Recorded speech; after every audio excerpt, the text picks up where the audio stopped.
नमस्कार, hot seat पे आपका स्वागत है। मैं हूं आशिफ इकबाल और आज जो शख्सियत हमारे साथ है वो किसी परिचय के मोहताज नहीं है, बल्कि आप बहुत बेफिक्र होकर कह सकते हैं कि आम आदमी पार्टी की मजबूत आवाज, जिसे सब सुनना, जानना और समझना चाहते हैं। जी हाँ, हम बात कर रहे हैं अरविंद केजरीवाल के सबसे मजबूत सिपाहसालार दुर्गेश पाठक की। दुर्गेश जी, बहुत बहुत स्वागत है आपका हॉट सीट पर।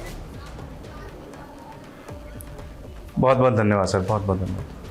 दुर्गेश जी, कैसे हैं आप? आम आदमी पार्टी इस वक्त क्या क्या नया टास्क पूरा कर रही है? देखिए, अभी तो सबसे महत्वपूर्ण चीज़ है कि दिल्ली के अंदर एमसीडी के चुनाव को लेकर ऐसा लग रहा है कि रास्ता खुल गया है और अब दिसंबर के महीने में चुनाव है। और सबसे महत्वपूर्ण चीज़ ये है कि पूरी दिल्ली जो है वो बीजेपी से बहुत ज़्यादा परेशान है। कूड़ा बहुत ज़्यादा हो रखा है, एक एक गली, एक एक मोहल्ले, एक एक चौराहे पे कूड़ा हुआ है। 3 कूड़े के बड़े बड़े पहाड़ हैं, चाहे वो भलसवा का है, चाहे वो गाज़ीपुर का है, चाहे वो ओखला के अंदर है। 3 इतने बड़े बड़े कूड़े के पहाड़ है। दिल्ली की जनता कूड़े से बहुत ज़्यादा परेशान है। 15 साल से भारतीय जनता पार्टी दिल्ली की एमसीडी में है, लेकिन आज तक उन्होंने कूड़े के ऊपर कोई कार्रवाई नहीं की। पूरी दिल्ली परेशान है और मुझे लगता है दिल्ली ने पूरा मन बना लिया है कि इस बार कूड़े के खिलाफ एक निर्णायक जंग होगी। और जिस तरह से दिल्ली के अंदर अरविंद केजरीवाल जी की सरकार बहुत अच्छा काम कर रही है, अगर एमसीडी के अंदर भी अरविंद केजरीवाल जी की सरकार होगी तो एमसीडी को भी हम ठीक कर देंगे, कूड़े से मुक्त बनाएंगे दिल्ली को, दिल्ली के कूड़ों को पहाड़ ख़त्म करेंगे और दिल्ली को चमकाएंगे पूरी तरह से। बिल्कुल, एमसीडी की जिम्मेदारी भी अरविंद केजरीवाल ने अपने सबसे मजबूत सिपाही को दे रखी है, आपको दे रखी है। हम ये ज़रूर जानना चाहेंगे, हाल में अमित शाह ने वेस्ट टू एनर्जी प्लांट का उद्घाटन किया और हम कूड़े की बात कर रहे हैं, आप भी बता रहे हैं कूड़े से लोग परेशान हैं, तो क्या इस पर सियासत होगी? क्या इस बार एमसीडी चुनाव के केंद्र बिंदु में ये कूड़ा ही रहने वाला है?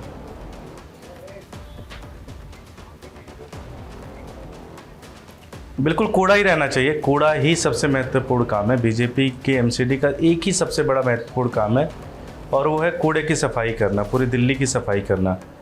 दिल्ली के अंदर कूड़े के पहाड़ बन गए, एक एक चौराहे पे कूड़ा है। कहीं पूरी दिल्ली के अंदर आप चले जाओ, हर जगह आपको कूड़ा मिलेगा।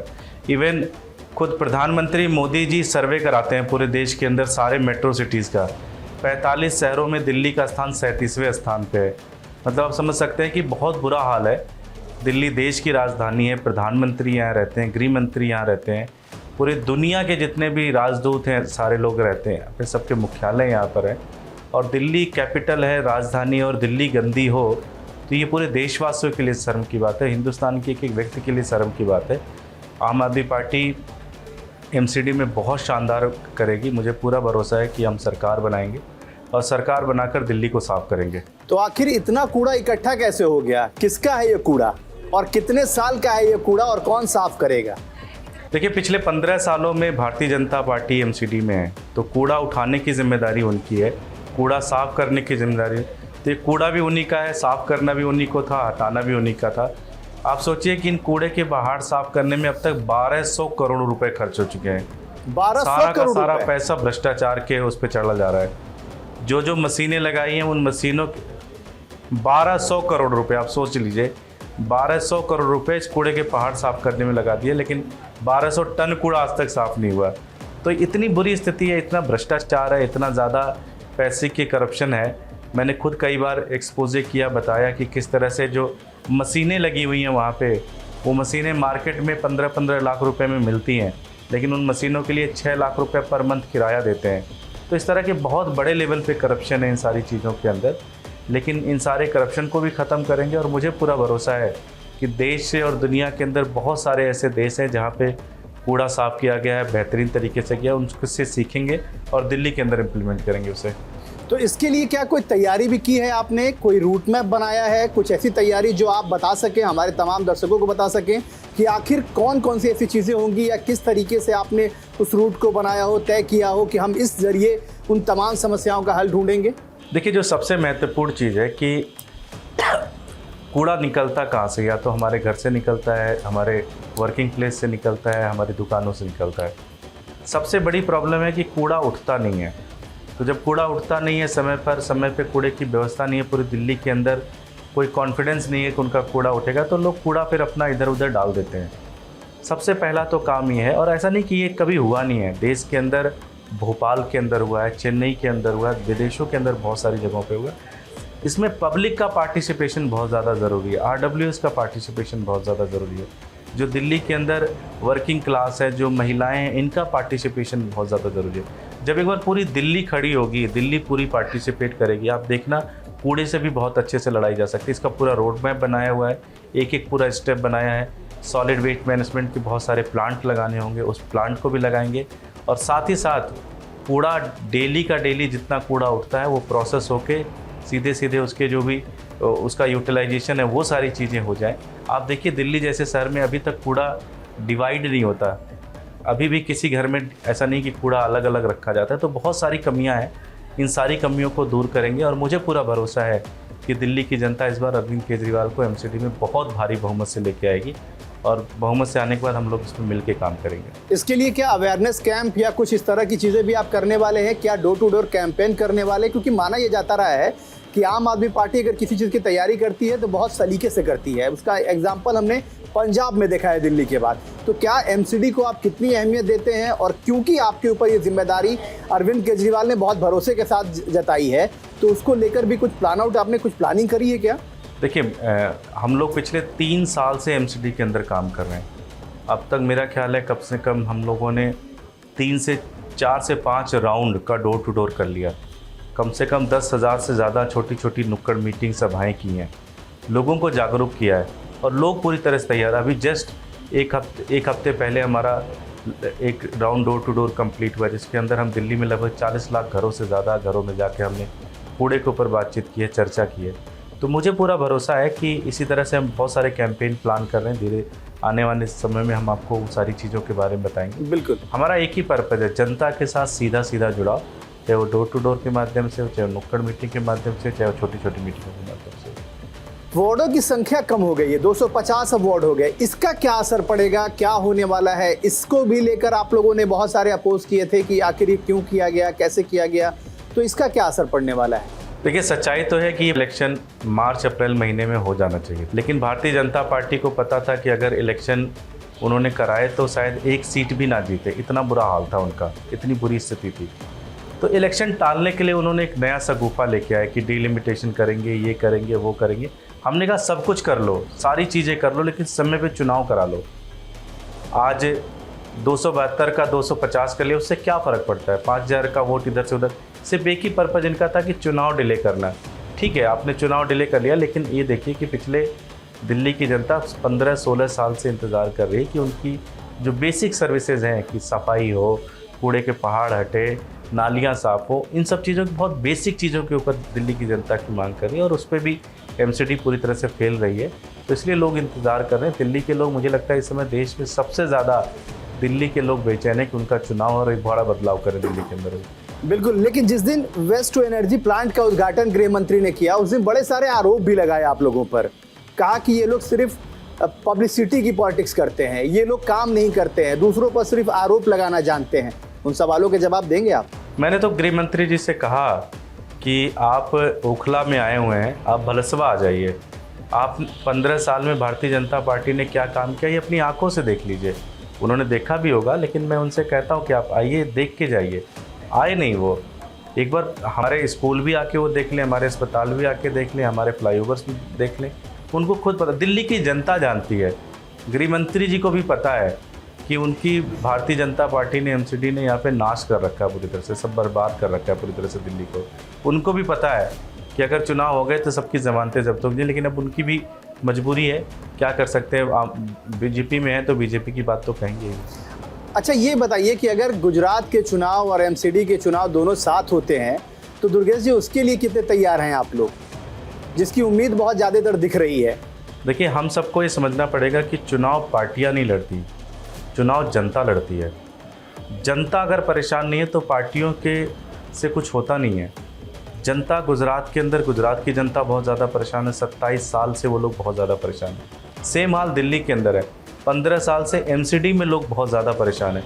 तो जनता बदलाव चाहती है, जनता तैयार है पूरी तरह से। गुजरात की भी जनता तैयार है, दिल्ली की जनता तैयार है, और जनता जब तैयार है तो हम भी तैयार हैं। आपको MCD की जिम्मेदारी है, क्या क्या चुनौतियां देख रहे हैं आप? क्योंकि आप एक तरफ कह रहे हैं कि 15 साल वो लोग रहे हैं MCD में, अभी भी बदस्तूर वो जारी है। क्या क्या चुनौतियां आपके सामने होने वाली हैं? निश्चित रूप से हर एक चुनाव एक चुनौती की तरह होता है। हर एक इलेक्शन कोई भी इलेक्शन आप हल्के में नहीं ले सकते। तो चुनाव लड़ना, कैंडिडेट अच्छे सेलेक्ट हों, चुनाव प्रचार अच्छा सा, तो हमारी बात जनता तक पहुंचे, निश्चित रूप से ये सारी चुनौतियां हैं। और मुझे पूरा भरोसा है कि दिल्ली की जनता का साथ है हमारे साथ, दिल्ली का जनता का साथ लगातार मिल रहा है और मिल के हम ये सारी चीज़ें ठीक करेंगे। बिल्कुल। दुर्गेश भाई, सरकारी एजेंसियों के कार्यशैली पर भी कई बार आप लोगों ने सवाल खड़े किए हैं। आप भी क्योंकि अब बहुत एक्टिव हैं, तमाम चीज़ें जिम्मेदारियां देख रहे हैं, बहुत सारी जिम्मेदारियों में हैं, कई बार तमाम तरह की चीज़ें, तमाम जो जांच एजेंसियां हैं वो, चाहे मनीष जी हो, आप हो, बहुत सारे लोग, चाहे वो सत्येंद्र जैन जी हो, इसको आप कैसे देखते हैं? आपकी पार्टी कैसे देखती है? आप लोग क्या लगता है कि कब ये सब चीज़ें शुरू हो जाती हैं, कब इन सब चीज़ों पर आप लोग मॉनिटर होने लगते हैं? क्या होता है ये आखिर? देखिए, बड़ा दुर्भाग्य है कि आज देश में बेरोजगारी सबसे बड़ी समस्या है, महंगाई चरम पे चल रही है, भ्रष्टाचार चरम पे है, स्कूल अस्पताल सब बहुत बुरे हाल में हैं। ऐसे समय में प्रधानमंत्री पूरे देश के लोगों को, सभी पार्टियों को एक साथ लेकर चलने के बजाय एक युद्ध लड़ रहे हैं। बीजेपी अरविंद केजरीवाल जी से लड़ रहे हैं युद्ध, आम आदमी पार्टी से लड़ रहे हैं, आम आदमी पार्टी के छोटे छोटे कार्यकर्ताओं से लड़ रहे हैं। मुझे लगता है देश ने उनको ऊपर बहुत बड़ी जिम्मेदारी दी है और उनको कुछ पॉजिटिव और फ्रूटफुल काम करने चाहिए। आप ये देखिए कि सत्येंद्र जैन साहब को धक्के से पिछले 5 से 6 महीने से बंद कर रखा है, एक सबूत नहीं दे पाए। जज ने पूछा जी कि आपने क्या सबूत है आपने जो बंद किया इसमें, तो जाके बोल के आ गए जी हमें जज पे भरोसा नहीं, जज बदल दो। ये कहाँ का न्याय है? आपका बस एक ही पर्पज़ है, किसी तरह से डिले करे। आपने मनीष जी के घर पे छापा मारा, मनीष जी का लॉकर चेक कर लिया, उनके गांव में चेक कर लिए, 13-13 घंटे की पूछताछ कर ली, सब कुछ कर ली, कुछ नहीं मिला, कुछ मिल ही नहीं रहा, ना कुछ है। बस एक ही पर्पज़ है कि इनको परेशान करो, इनको। ये सारा का सारा गुजरात और एमसीडी चुनाव को लेकर है। जिस दिन गुजरात और एमसीडी के चुनाव खत्म हो जाएंगे, आप देखना जैन साहब भी बाहर आ जाएंगे, मनीष जी के ऊपर भी परेशानी खत्म हो जाएगी।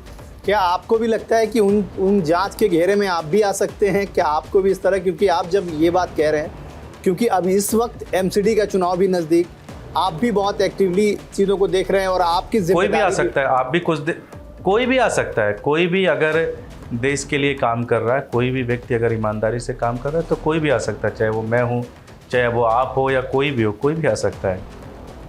दुर्गेश जी, आप अरविंद जी और मनीष जी लगातार कैंपेन कर रहे हैं गुजरात में, गुजरात को लेकर आप भी गए होंगे, या हो सकता है कि जिम्मेदारियां बटी हैं तो आप दिल्ली में होंगे। गुजरात को लेकर क्या सोच रहे हैं आप?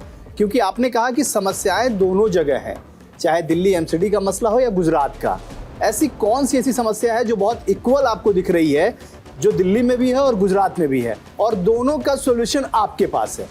देखिए, लोग 27 साल से भारतीय जनता पार्टी को वहाँ पे वोट दे रहे हैं, 27 साल से सरकार बना रहे हैं। भारतीय जनता पार्टी कुछ कर नहीं रही है। भारतीय जनता पार्टी इसलिए जीत जाती है क्योंकि कांग्रेस वहाँ चुनाव नहीं लड़ती, कांग्रेस बिक जाती है। लोग परेशान हो चुके हैं, लोग चाहते हैं कि कोई एक ऐसा अल्टरनेट आए जो कुछ डिलीवर करे ग्राउंड पे। कुछ डिलीवरी नहीं है, कोई डिलीवरी नहीं है, कुछ भी नहीं किया इन्होंने, कोई काम नहीं किया। आप गुजरात के स्कूलों के हाल देख लीजिए, अस्पतालों के हाल देख लीजिए, बेरोजगारी का हाल देख लीजिए। वहाँ पे देखिए ड्रग्स कितने 3-3 हज़ार करोड़ के ड्रग्स पकड़े जा रहे हैं। आप देखिए 150 से 200 लोग मर गए जहरीली शराब पीने से, और ये हर महीने के अंदर हो रहा है। भ्रष्टाचार चरम पर है। तो लोग बहुत ज़्यादा परेशान हैं। लोग चाहते हैं कि कोई एक ऐसी सरकार आए जो गवर्नेंस के ऊपर काम करे, ईमानदारी से काम करे। यही हाल दिल्ली के अंदर है, यही हाल गुजरात के अंदर है। मुझे लगता है कि आम आदमी पार्टी में लोग होप देखते हैं, अरविंद केजरीवाल जी के अंदर एक होप देखते हैं कि जो मॉडर्न इंडिया बनना है वो अरविंद केजरीवाल जी बना सकते हैं। और इसलिए लोगों की ये मन में ये बात है कि अरविंद केजरीवाल जी को, चाहे वो गुजरात हो चाहे वो एमसीडी दिल्ली हो, लेके आना है उनको। बहुत दिलचस्प है। एक सवाल बहुत जानना चाहता हूँ, बड़े सारे लोगों ने, जैसे ही मालूम हुआ कि आपसे मेरी बात होनी है तो बड़े सारे लोगों ने सवाल किया है, वो मैं ज़रूर आपसे पूछना चाहता हूँ। ऐसा क्या है आम आदमी पार्टी के साथ कि उसको बीजेपी कहती है कि वो कांग्रेस की बी टीम है, कांग्रेस कहती है कि वो बीजेपी की बी टीम है? ऐसा क्या है? देखिए, आम आदमी पार्टी आम लोगों की पार्टी है। मेरे जैसे लोग तो इस पार्टी में कभी, पॉलिटिकल क्षेत्र में कभी आ भी नहीं सकते थे। आम आदमी पार्टी देश के लिए सोचती है, ये दोनों पार्टियां देश के लिए नहीं सोचती। ये दोनों पार्टियां अपने परिवार, अपने लोगों के लिए सोचती हैं। इसलिए शायद इनके लिए हम सबसे बड़े दुश्मन हैं। जब सबसे बड़े दुश्मन है तो कुछ ना कुछ आरोप लगाते ही रहते हैं। तो इनका बस यही काम है, बाकी कोई काम है नहीं। तो ये क्या आपको लगता है कि कांग्रेस पार्टी का और बीजेपी का ऐसा क्या, ऐसी बड़ी चीज़ क्या है या बड़ी कमजोरी क्या है जिसको आपको लगता है कि ये पूरा देश समझ नहीं पा रहा है, जान नहीं पा रहा है, या आप लोग उस तरीके से बता नहीं पा रहे हैं जिस तरीके की तैयारी है? जैसा आपने पंजाब आप लोगों ने अचीव किया, उसके बाद आप गुजरात का चुनाव लड़ रहे हैं, हिमाचल में भी चुनाव है। चुनाव में कितना बड़ा मानते हैं कि ये सारी मुद्दे जो है, बड़े बड़े मुद्दे जो है, इन पार्टियों के ज़रिए ऐसा बना दिया जाता है कि आप जिन मुद्दों पर चुनाव चाहते हैं उस पर न होकर वो जिस मुद्दे पर चाहते हैं चुनाव उस पर होता है? देखिए, कोई भी परिवर्तन एक बड़ी सतत प्रोसेस होती है। कोई भी परिवर्तन ऐसा नहीं होगा कि ओवरनाइट हो जाता है, 24 घंटे के अंदर हो जाए। तक बड़ा संघर्ष करना पड़ता है। आप सोचिए कि आज़ादी की लड़ाई 1857 में पहली लड़ाई लड़ी गई, 1947 में जाके देश आज़ाद हुआ। तो लगभग 90 साल लग गए देश को आज़ादी की लड़ाई। हज़ारों लोगों के कुर्बान हुए, शहीद हुए, कितने लोग फांसी पे चढ़े। तो देश बदलना और बड़ा परिवर्तन इतना आसान नहीं होता, समय लगता है। और मुझे लगता है धीरे धीरे आप ये देखिए कि मात्र 10 सालों के अंदर आम आदमी पार्टी की सरकार दो राज्यों में है। गोवा के अंदर हमारे विधायक हैं, उत्तराखंड के अंदर हमारे वोट से हैं। आज गुजरात के अंदर आप ही लोगों के चैनल दिखा रहे हैं कि आम आदमी पार्टी बहुत अच्छा कर रही है। तो मुझे पूरा भरोसा है कि आने वाले समय में जनता के साथ मिलकर हिंदुस्तान को बदल सकते हैं और हिंदुस्तान को नंबर 1 कर सकते हैं। एक विधायक होने के नाते आप अपनी कौन कौन सी जिम्मेदारियां समझते हैं कि वो पहली प्राथमिकता के तौर पे है, जिसको आप अपने क्षेत्र के साथ और चीज़ों को आगे पैरामीटर आप डिसाइड करें? क्योंकि माना यह जाता है कि आम आदमी पार्टी के जितने विधायक हैं उनका टास्क भी बड़े अलग तरीके से उनको डिस्ट्रीब्यूट होता है और उनकी जिम्मेदारियां होती हैं कि एक विधायक के तौर पे भी आप आदर्श विधायक बन सकें। आप भी अब विधायक हैं, तो कैसे चैलेंजेस हैं आपके साथ? देखिए, निश्चित रूप से विधायक होने के कारण एक जो सबसे बड़ी जिम्मेदारी होती है कि अच्छे और बेहतरीन जो लॉज हैं वो दिल्ली के अंदर ड्राफ्ट हो, उसमें मदद करते हैं हम विधानसभा के अंदर। और सबसे मेन चीज़ है कि हम लोगों ने गली वाइज एक गली वाइज प्लान किया है, पूरी कॉन्स्टिट्यूंसी का एक मोहल्ले की प्लानिंग की है। लोगों के साथ बैठ के डिस्कस करते हैं कि उनको क्या क्या चाहिए, क्या क्या कर सकते हैं, और वो फिर हम दिल्ली सरकार से अरविंद केजरीवाल जी, मुख्यमंत्री जी के साथ बैठ के डिस्कस करते हैं और एक एक काम वो सारी चीज़ें करवाते हैं। दुर्गेश भाई, एक बात ज़रूर हम लोग जानना चाहते हैं, क्योंकि आप अब आपको आप ये नहीं कह सकते कि राजनीति आपको नहीं आती। आप राजनीति बहुत सीख चुके हैं और अब लोगों को ककहरे की तरह सिखा भी रहे हैं। कैसे देखते हैं जो हाल फिलहाल जो चीज़ें होती हैं? बड़े सारे ऐसे मुद्दे हैं जिनको मैं अगर गिनाना चाहूँ तो बहुत सारे हैं। बड़े सारे कंट्रोवर्शियल इशूज हो जाते हैं जिसको लेकर लोग मेन मुद्दों पर, खास तौर पे जो बात आप कहते हैं कि महंगाई पे चर्चा होनी चाहिए, एजुकेशन पे चर्चा होनी चाहिए, स्कूल पे चर्चा होनी चाहिए, इस हॉस्पिटल पे चर्चा होनी चाहिए, उस पे नहीं होती है। ऐसे ऐसे मसलों पर चर्चा होती है जो मसले कहीं ना कहीं से आम आदमी के लिए उतने इफेक्टेड नहीं होते, उतने ज़रूरी नहीं होते जितना होना चाहिए। तो आखिर इन सब चीज़ों पर रोक कैसे लगेगी? देखिए, इसमें सिर्फ ऐसा नहीं है कि सिर्फ पॉलिटिकल पार्टी का ही योगदान है।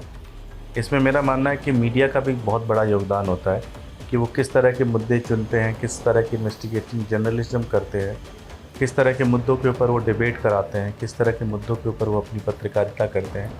तो इसमें पॉलिटिकल पार्टीज़ का भी एक बहुत बड़ा योगदान होता है, मीडिया का भी एक बहुत बड़ा योगदान होता है। और इसी तरह से बहुत सारे देश के अंदर जो प्रेशर ग्रुप्स हैं, जो स्पेशल ग्रुप्स हैं, उनका भी बड़ा योगदान होता है कि किस तरह से वो देश एक सही एजेंडा पे डिस्कशन हो और सही एजेंडा पे बातचीत हो, उसके ऊपर चर्चा। तो एक सिर्फ ऐसा नहीं कि सिर्फ एक पॉलिटिकल पार्टी और लीडरशिप को ये रोल जाता है, ये पूरे देश के अंदर। और ये मैंने पहले भी कहा कि शायद आज से 10 साल पहले हम इंटरव्यू करते तो हम शायद सोच भी नहीं सकते थे कि सरकारी स्कूल ठीक भी हो सकते हैं, सरकारी अस्पताल ठीक भी हो सकते हैं। हमें मान लिया था कि सरकारी स्कूल ठीक नहीं होते, हमने मान लिया था कि सरकारी अस्पताल ठीक नहीं होते। जब किसी ने करके दिखाया तो शायद उसके ऊपर चर्चा होने लग गई। तो मुझे लगता है इस देश के अंदर बहुत सारी चीज़ें ऐसी हैं, हम ये मान चुके हैं कि हाँ विदेशी कंपनियां ही ठीक होती हैं, फॉरेन चीज़ें ही सारी चीज़ें ठीक होती हैं। मुझे लगता है जब कोई ना कोई पॉलिटिकल पार्टी जब वो सारी चीज़ें करेंगी और करके दिखाएंगी, जैसा आम आदमी पार्टी ने किया, तो मुझे लगता है कि हम सही दिशा में डिस्कशन भी करेंगे, सही दिशा के एजेंडा के ऊपर चर्चा भी करेंगे। बिल्कुल। गुजरात चुनाव और एमसीडी चुनाव में आम आदमी पार्टी की स्थिति क्या होने वाली है? मुझे लगता है हम दोनों चुनाव जीतेंगे। आप गुजरात चुनाव भी जीतेंगे? मुझे पूरा भरोसा है। जिस तरह की एनर्जी और जिस तरह का उत्साह और जिस तरह का सपोर्ट मिल रहा है, मुझे पूरा भरोसा है कि गुजरात के अंदर एक बहुत बड़ा बदलाव होगा। दुर्गेश भाई, आखिरी सवाल मेरा, अरविंद केजरीवाल को प्रधानमंत्री के रूप में आप देखते हैं 2024 के लिए? देखिए, मुद्दा ये नहीं है कि आम आदमी पार्टी इस तरह से सोचती नहीं है। हमारा मेन जो सबसे प्रमुख एजेंडा है, वो प्रमुख एजेंडा है कि देश के लोगों को जागरूक करना, इस देश के लोगों को इकट्ठा करना, इस देश के लोगों को सही मुद्दे के ऊपर चर्चा करना और सही मुद्दे के नाम पर इकट्ठा करना। अभी हमने जैसे किया है कि भाई इंडिया को नंबर 1 बनाना है। किसी इंडिविजुअल इम्पॉर्टेंट नहीं है, कोई पार्टी इम्पॉर्टेंट नहीं है, देश इम्पॉर्टेंट है। और देश के लिए सबसे ज़्यादा ज़रूरी है कि देश नंबर 1 बने। जिस दिन देश नंबर 1 बनेगा, मुझे लगता है हम सारे के सारे लोग खुश होंगे, हम सारे के सारे लोग उसमें गर्व महसूस करेंगे। तो दुर्गेश भाई, वो देश नंबर 1 बनाने के लिए भी तो नंबर 1 चाहिए। आप जिन तरह के सवाल खड़े कर रहे हैं, तो उसका जवाब क्या अरविंद केजरीवाल जी के पास है? मतलब आप मानते हैं कि 2024 में वो प्रधानमंत्री के संभावित और मजबूत उम्मीदवार होंगे? ये तो देखिए देश के लोग डिसाइड करेंगे, लेकिन जो सबसे महत्वपूर्ण चीज़ है कि देश के अंदर आज ये चर्चा स्टार्ट हुई है कि स्कूल के ऊपर, अस्पताल के ऊपर, भ्रष्टाचार के ऊपर, इस अच्छे शानदार स्कीम लोगों को नंबर 1 बनाने, आई थिंक इसका पूरा क्रेडिट अगर मैं बहुत कहूँ तो ये मैं अरविंद केजरीवाल जी को मैं इसका पूरा क्रेडिट देता हूँ कि देश के अंदर जो एक राजनीतिक बदलाव उन्होंने लाया है, इसके लिए वो बहुत बड़े जिम्मेदार है। और मुझे लगता है देश का भी बड़ी खुशनसीबी होगी जिस दिन वो देश के प्रधानमंत्री बनेंगे। बहुत शुक्रिया, और बहुत बड़ी बात आपने कही है न्यूज़ इंडिया पर। न्यूज़ इंडिया इस बात को सुन रहा है, समझ रहा है, और तमाम दर्शक भी सुन रहे हैं कि दुर्गेश पाठक जी ने कितनी बड़ी बात कही है, खास तौर पे अरविंद केजरीवाल जी को लेकर। बहुत बहुत शुक्रिया, आपने कीमती वक्त निकाला न्यूज़ इंडिया के लिए। आज हॉट सीट पर बस इतना ही।